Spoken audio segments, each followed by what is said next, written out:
So I recently caught up with Philips, the well-known appliance and medical device manufacturer, while at Reuters MedTech USA conference in Boston.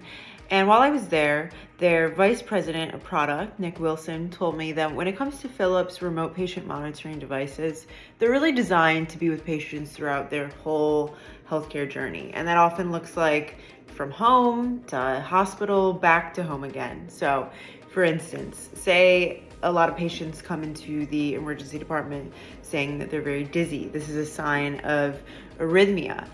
Instead of keeping these patients under observation for 2 days, with these connected devices, providers can just send them home during that time.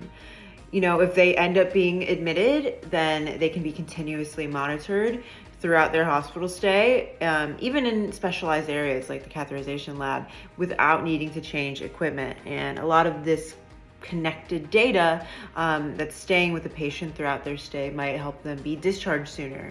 And their provider might feel more comfortable discharging them with the peace of mind that they can then be monitored at home. So at Philips, we really believe that we need to work at the intersection of policy, coverage, and workflows.